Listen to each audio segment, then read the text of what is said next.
𝗪𝗲, who is the director with India Asian ANZ with USD. Can we welcome 𝗪𝗲 to take round of applause? To join 𝗪𝗲, we have Sheshadri Savalgi, who is the finance director and CFO with General Mills. Can we welcome him to take round of applause? Nitin Khanna, CFO with 𝗫𝗏𝗏𝗿𝗏𝗏𝗏. And Arun Krishnamurthy, head GPS India with Toledo International. Okay. All of you, 𝗪𝗲, for your panel session. Thank you very much. Thank you. So, very good evening. I hope the session which Vinod delivered set a very, very nice, what we call, background about the intelligent document processing and the automation, how it helps in the area of automation. And I think that's where the whole theme, I'm going to bring forward a panel conversation around in that area, basically. So, some of the data points which I thought I will kind of mention out here, and I will also then bring it over to getting the panel out here to one by one introduce themselves, and then we will get into a conversation, basically. So, some of the kind of building points which I see out here is from the industry scenario, there are some 40 odd different type of document classes and over 200 different document types which have been used by running the businesses in a normal environment. Very few enterprises have industrialized their automation initiatives, and nearly 90% of these organizations want to get there in the next 2-3 years.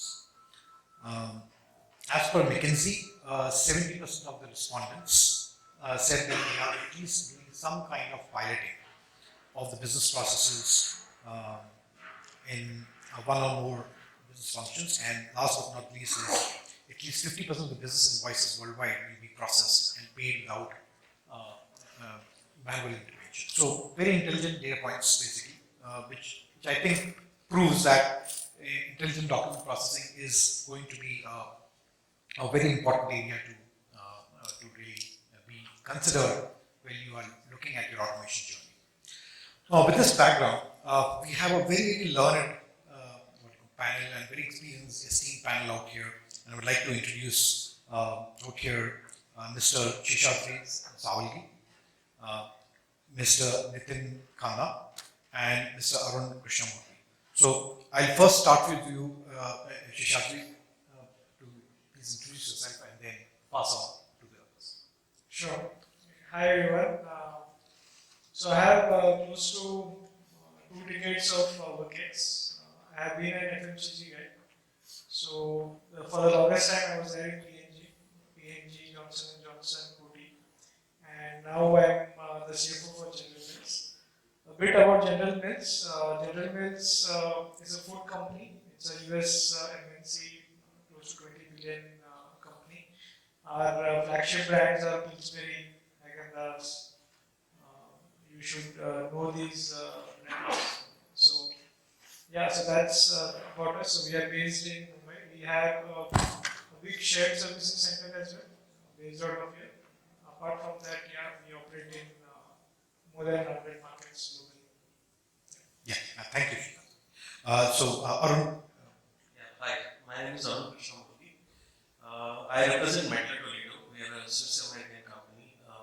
We are into precision instruments. So I am head of the financial process. I've been in same company for 22 years now. I've done many roles. Right now I'm the head of financial processes for Asia, and I also lead the India GPS.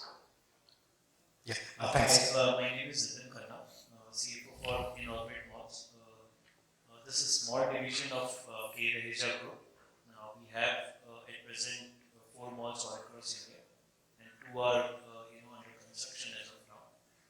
I handle the IT part of it, and there's a reason I head up this subject. I'm also heading the formation of shared services. It's actually under preparation. We are in the final stages of centralization. Yeah, thank you a lot. So there are a lot of kind of these questions when we are looking at automation initiatives, and there are a lot of aspirations when we start with those automation initiatives that will achieve a lot of productivity. And intelligent document processing, which is something which is not being used of that extensively, and that becomes maybe one of the bottlenecks in your automation journey when you are actually trying to achieve the true potential out of automation. So, with that particular context, I thought of maybe striking off maybe some of the interesting conversations around that. From your industry perspective, Sheshadri, what are the key trends you have recently witnessed, and what are the type of automation technologies which you have implemented, and maybe any kind of observations which you may have from your perspective? So I think if you see from an FMCG standpoint, so if you go a decade back, right, the main objective of any kind of data processing and trying to do any automation was to actually drive efficiencies in the business. I think what I'm seeing more and more is currently the objective is moving more towards gaining insights. See, because there is no dearth of data anywhere. Every click is a data, every left swipe is a data, every right swipe is a data. So now, for businesses like us, it becomes extremely relevant as to how are we able to capture insights from this data. So one of the things what we have seen more and more, earlier it was used as a process of simplification, as a efficiency measure in terms of being able to digitize your databases and stuff like that. But now what is happening is, I not only want, if you ask me in IDP, the most important part is I, right? Because currently my expectation is, of course, I would want my data to be digitized, right? If it is manual, if it has different formats. OCR again means it's been there for a long time now. But what we are trying to do is to use some of the AI tools where we are able to not only simplify it, automate it, but also try to get business insights out of it. And we are trying to use it across the business value chain. Be it even say transaction information like reconciliation with modern trade accounts. And these are some of the things where almost every company faces this. Delay in say modern trade account, e-commerce companies, reconciliations. It not only blocks, for example, working capital for us, but it also takes a lot of efforts from say a sales organization to ensure that it gets resolved. With tools like IDP, where they are able to not only read some of the say debit notes, credit notes, and all these kind of documents. What we are trying to do is we are trying to put the AI tools in such a way that the reconciliation becomes quite simplified and it works both ways, even for the modern trade accounts and for us, where the working capital sort of mixes out. So there are many areas like this. Transportation modules, something like lorry receipt. It's a pain for us to, you can't expect the entire ecosystem to evolve in such a way that lorry receipts and all these kind of things become automated. Then the only way is IDP. So if you can read it. So there are, if you see from a business value chain standpoint, across many areas, supply chain, sales, marketing, in multiple areas we find this being used, and this being used to drive growth for the business, not only to drive efficiencies, because it will unlock a lot of value for companies like this. Perfect, excellent. Thank you, Sheshadri. So one just follow-through question which comes to my mind is, are you looking at beyond digitization, which is what we mentioned in this opening keynote, that digitization and digitalization. Digitalization is more about how do you bring that change in the processes? So you are, what you're saying is, what I understand is that you're now looking at that beyond digitization is what we are looking at. It could be use of technologies to either gain insights or to gain, maybe bring in the transformation in the process itself. Absolutely. See, I think more and more it's about insights. It's also actually being ahead of our competitors. See, we play in an extremely competitive world. So the fact that even you have tools such as this can actually be a competitive advantage, because end of the day we have the resources to be able to adopt such tools. So we always look at what I think said is act, because it's not about only maintaining, it's about the entire ecosystem. It's about ensuring that we get insights and also ensure that we stay ahead of our peers as well. Perfect. Thank you. So, Arun, I would probably, from your industry perspective, and you coming from a very different type of industry, not FMCG, very much from the manufacturing and the equipment side of business, basically. So, from your industry perspective, what are the key trends we will see, and what are the kind of automation technologies after implementing it? So I will look from a shared services perspective. Typically all shared services have now implemented RPA. At least the low-hanging fruit is already gone. But the thing is that, as Sheshadri was saying, the key is now to see what you can extract more out of it in terms of insights. Predictive is what we are looking at rather than doing a post-mortem analysis. So we do use the OCRs for a couple of things like invoice processing. We have vendor invoice management, open text SAP, and we also use it for cash application, where we get advices from customers in terms of what they have paid. So that allows us to apply cash in the right way. But again, the challenges in terms of the OCR technologies that we use are not maybe to the right. Maybe it's an older generation and we don't get the full benefit of automation there. So I think which is where maybe tools like IDP would help us. The other areas, as I was saying, is in terms of insights, where we are looking at how we can get better insights into things like customer behavior, payment behavior of customers, using tools like Nine and other things in terms of identifying which customers will pay on time and focus our efforts in the right way, so that our callers don't have to call all the customers. So these are some of the things that we are really looking at right now.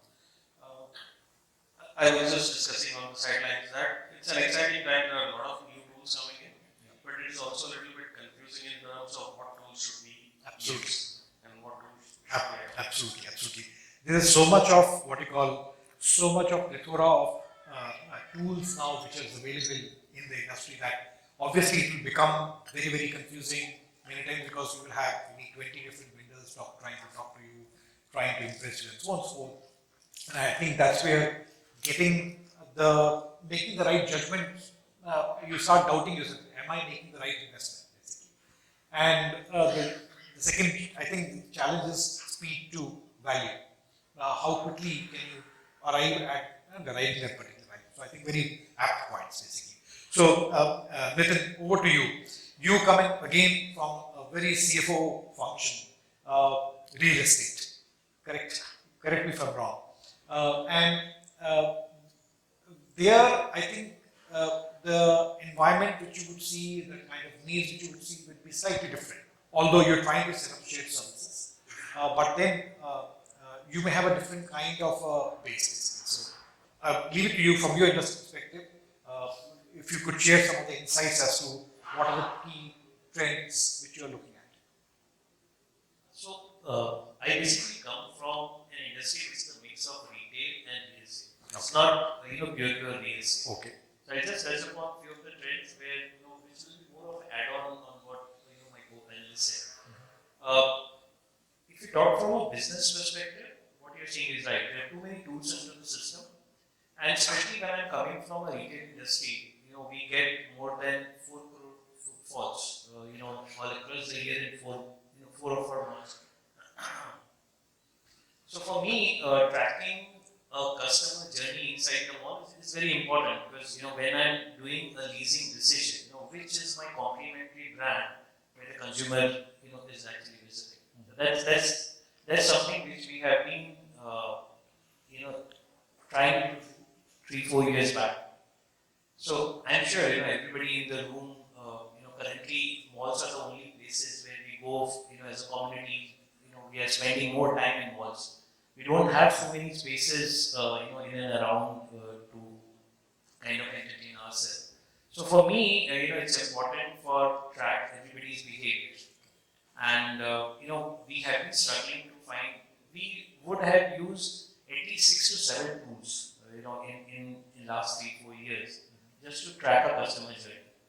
At last, we found one tool who actually gave me a right tracking of, so I'll just give you an example. As a consumer, you are actually coming to my parking, you're taking the lift, you're going to Cinepolis, watching a movie, coming to food court, going to the brand, buying something, and just taking out the parking and going out.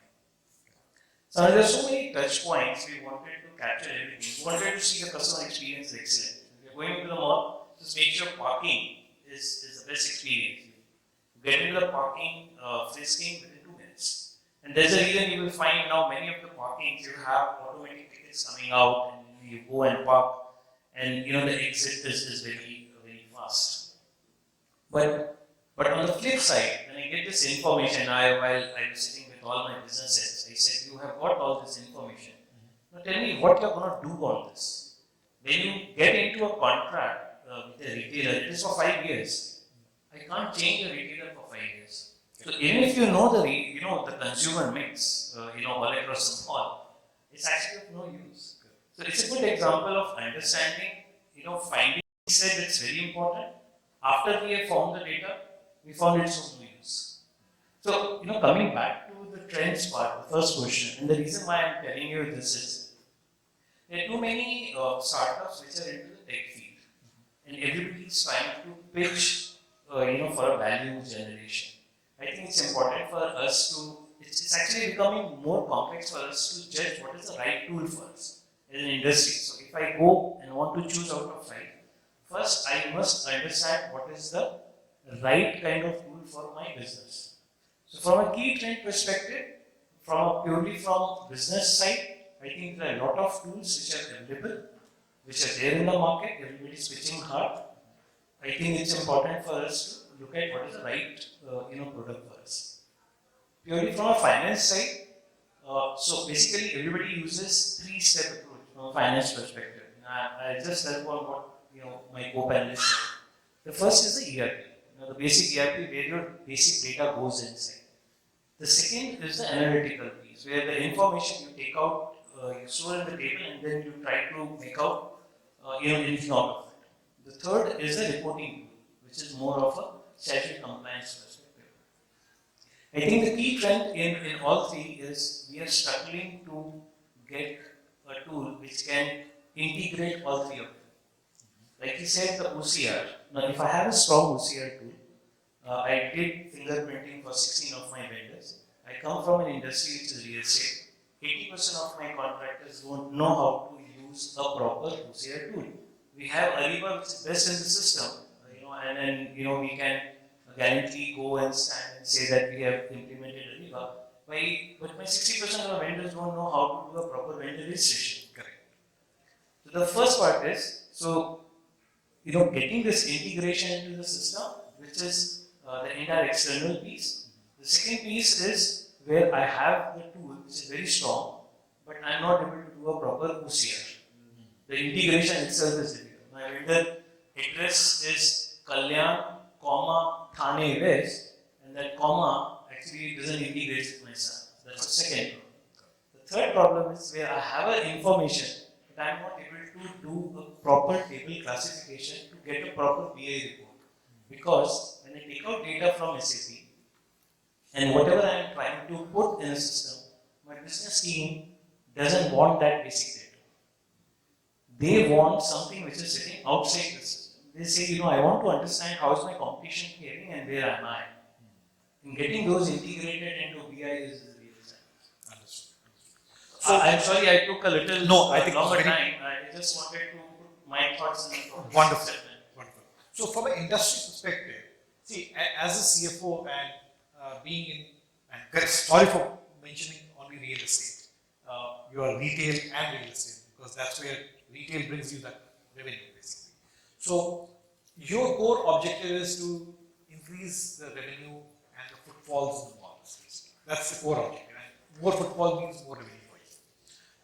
It means more maybe gain share kind of models which you have with your what you call the companies which lease the properties with you. So when you're looking at the extended set of challenges, which is about integration, is it more about technology as a limitation, or is it also about the people who are going to use those insights? They are still not comfortable doing that. This is extended question. I give a small example.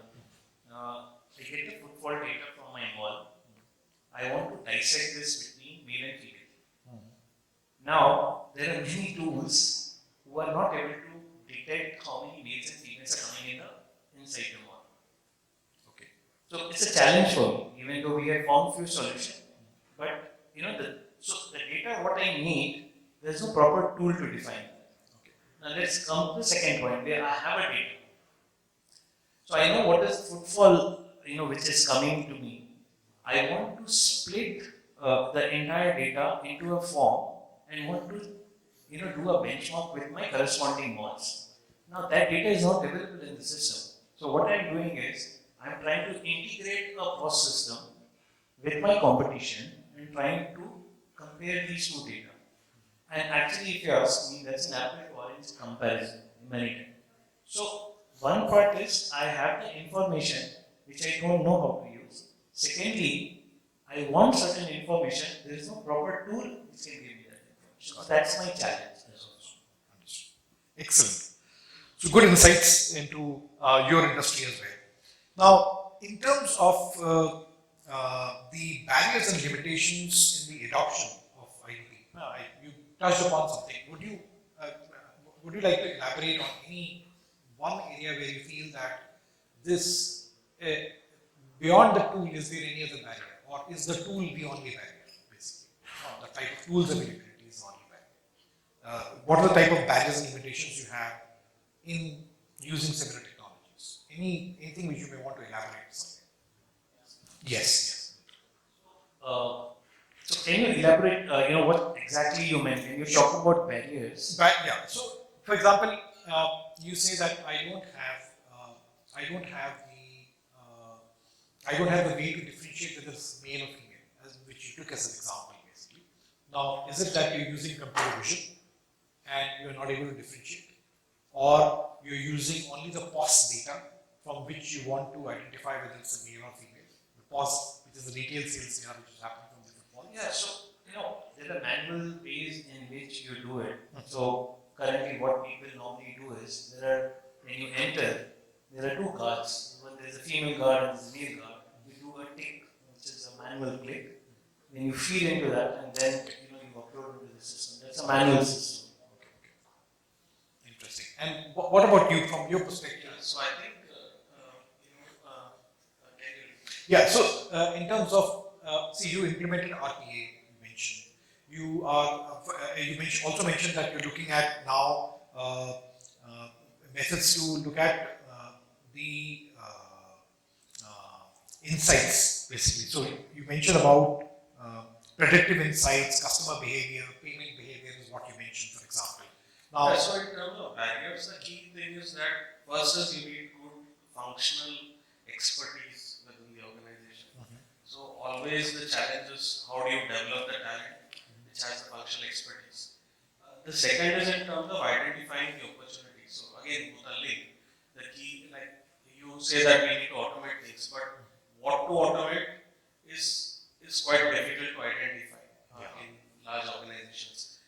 Some things are easy to identify that that these are things to be automated. Correct. Then going beyond that, once you have done that, then what next?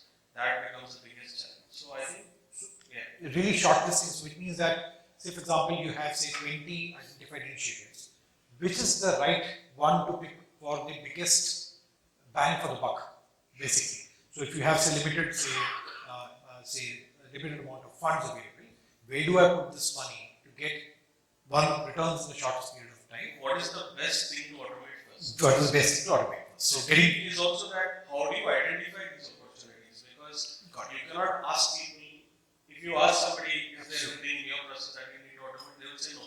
Everything is perfect.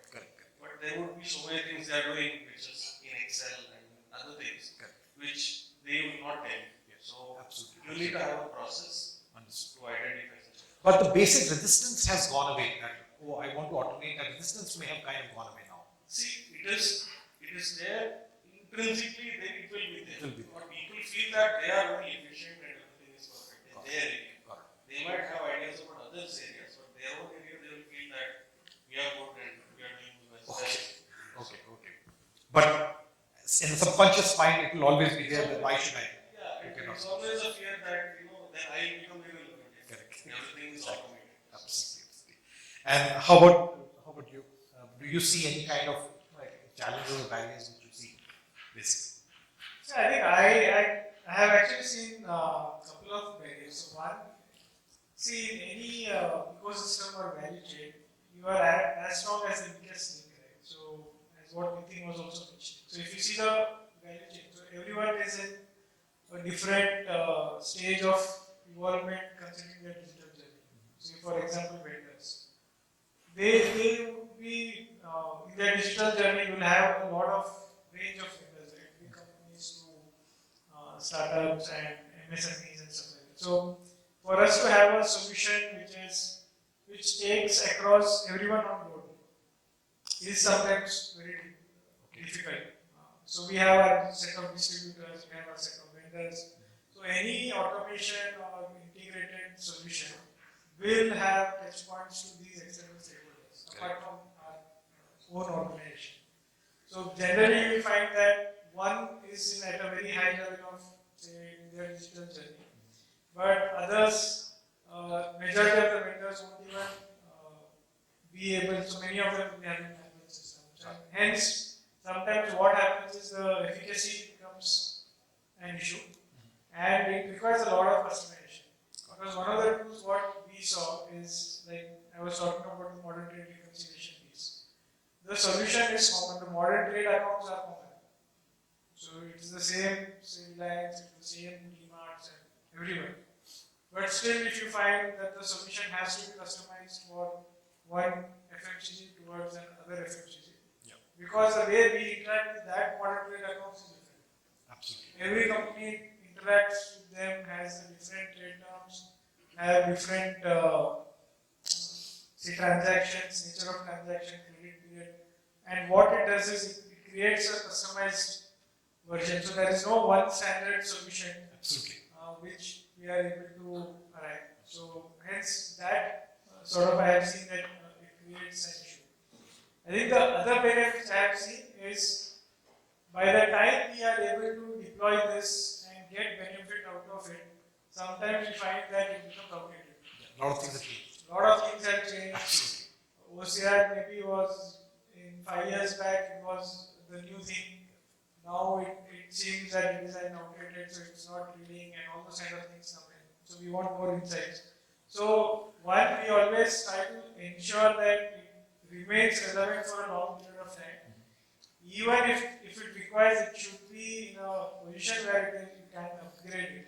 So one of the key things for any solution, what we always say is 5 years down, 10 years down the line, whether whatever we have spent as an organization, the capability, can it continue or can it continue to be upgraded and stay relevant with the times? So that's one watch out we always try to see whenever we take a decision. Understood. Excellent. So, what I have seen, okay, so let me just add some perspective from my side as well. So, what I have seen is that, and I'm saying entirely from the other side of this, basically, that I think the first and foremost is that there has to be a resolve from the leadership that listen, I would like to have this as a continuous journey. Now, many times what happens is that the initiatives when they start, the the priorities sometimes change because of many reasons basically, and the consistency sometimes gets lost out. So having that clear focus on that, even if we, say for example, if I prioritize 5 opportunities or 5 areas where I want to bring in automation, I will pursue this in this particular sequence. Ultimately, your business has drastically changed, number 1. 2 is, so one is the consistency part which I've seen, and second is that there has to be a commitment that we would like to move that with speed. The executive sponsorship, the push from the executive, and leaders like you can try to maybe make things happen, is that the executive sponsorship to bring it to light. And the third thing is that the aspiration, when we all start our automation journeys, the aspirations, what I've seen is very high. Okay.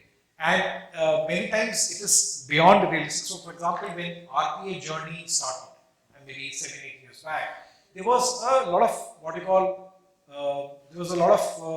dream that, oh, if I do this automation, I'm going to do this thing end to end. But that end to end takes a lot of effort. What RPA today does is only bits and pieces of the entire process, basically. It never helps you end to end. And that's why you need to look at that in a more realistic way, that what are the pieces which I'm going to automate, how I'm going to automate, and if I want to do it end to end, then I need to choose the right technology, basically.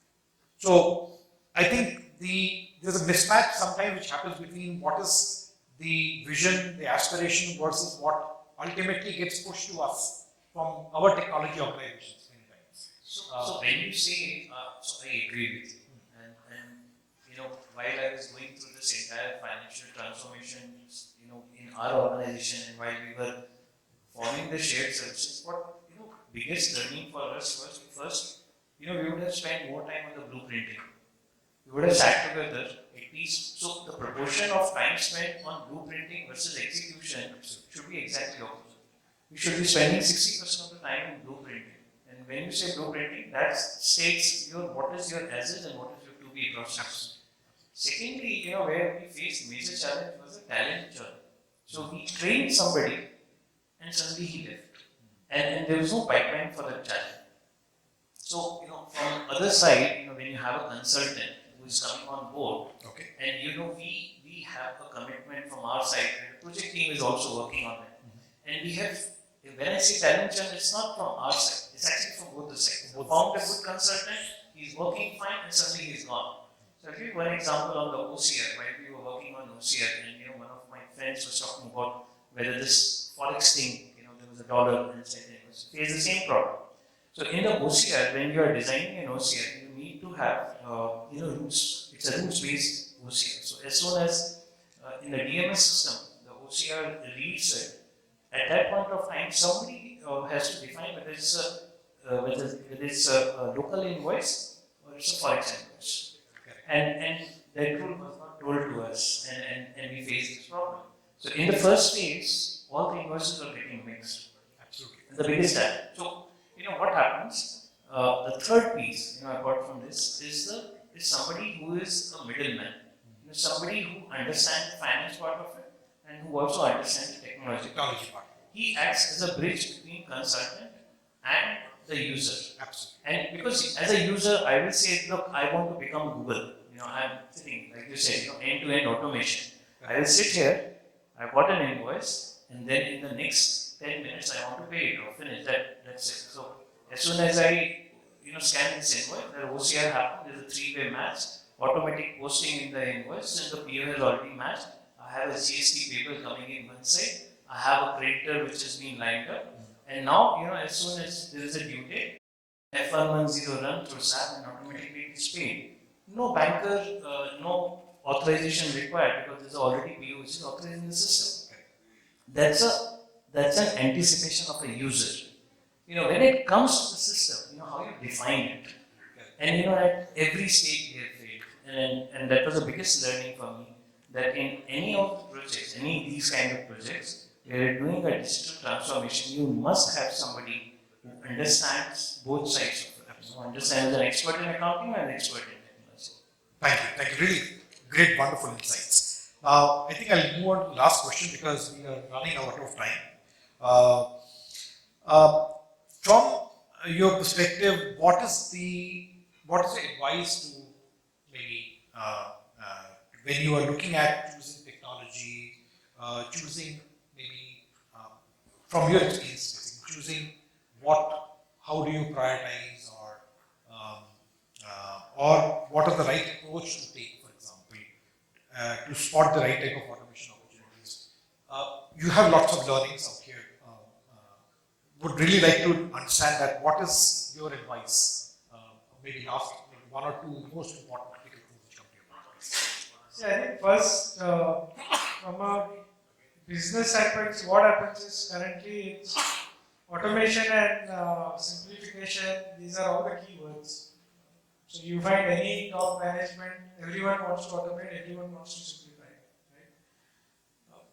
What needs to be done is clearly you need to define what is the business problem you are trying to solve, or what is the opportunity you want to gain.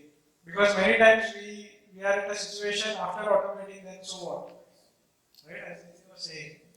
And it's a bad state to be in. Because after spending everything, company resources, if you are not able to make use of that information to drive business, end of the day, you can't put the cart in front of the horse. So be very clear in terms of what is the business problem, articulate it, and that big picture should be shared across even to the larger organization. Because, see, any implementation of any tool is a big change management exercise. Absolutely. From an organization standpoint. Even internally, you need to say, end of the day, 99% of the tools is actually used by the organization, not by the top management. The top management uses it to analyze and take decisions. But the tool is being used or data is getting generated by the organization. And if they don't understand what is the problem you are trying to solve, then I've always found that in change management it takes a long period of time. And you get a pushback. And you never get it right the first time. Absolutely. So hence, as leaders, it's extremely important to be very clear what are we trying to do, and then tell it to the organization as well that this is what we are trying to do, and this tool will act as an enabler. Right? Be very clear in that and spend time to communicate that to the product. So which means also communicating as much as possible and getting everybody, all the stakeholders on board, either up or down, or lateral stakeholders. That's wonderful. So over to you. So maybe my thought would be in terms of we need to, for any automation or transformation, the first is we need to have a strong process for opportunity identification. Like as I was saying, in terms of what we should automate. Okay. The second would be in terms of developing a strong functional expertise within the team.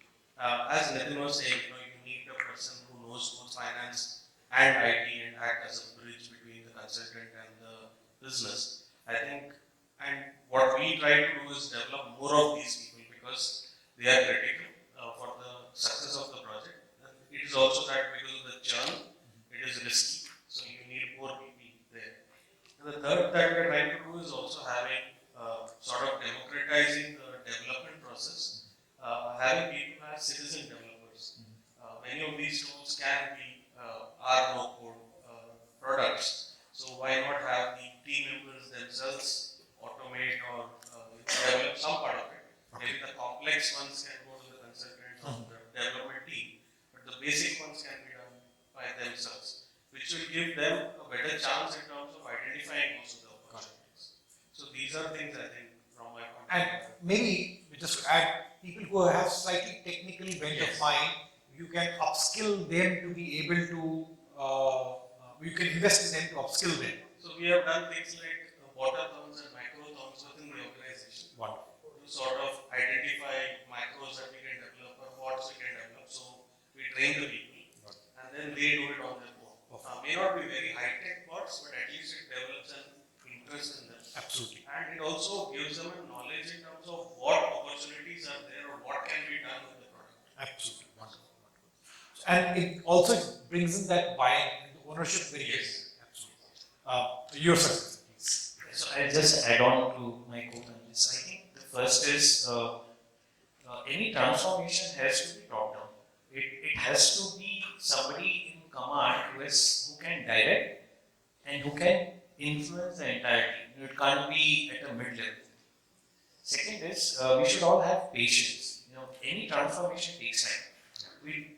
Normally what we want is, somebody is, the tool is implemented, now the results will come tomorrow. I think we need a lot of patience to see that this entire transformation will happen, the change management will happen, the first cut reports will be there, see UAT, understand from them, build again CRs, and then you can have those final products.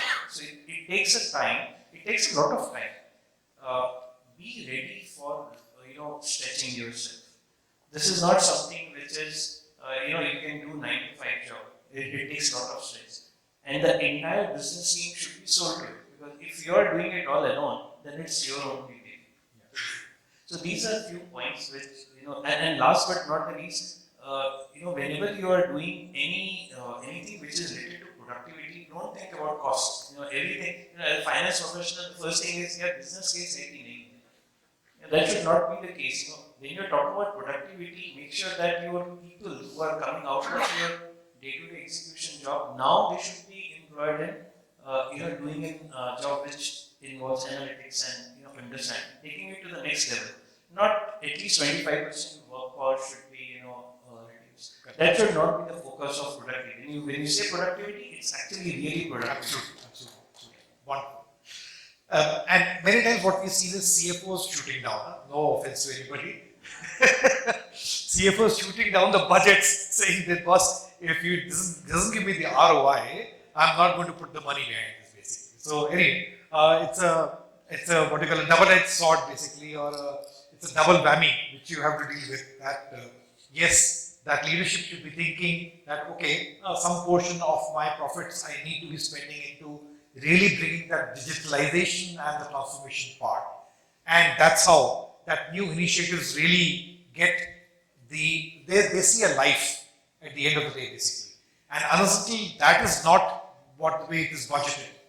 What I've seen is CFOs and the CEOs start taking control of where the money can be spent, and it's based on cash flows and based on am I going to be saving some money and so on and so forth. So obviously, in fact, that's how businesses are also run, and many times shorter term decision making is also done on those sides. So really great insights, all of you, and thank you very much, Nitin. Thank you, Arun. Thank you, Sheshadri. Really very, very valuable inputs, and really appreciate your time sharing your experience and thoughts on here.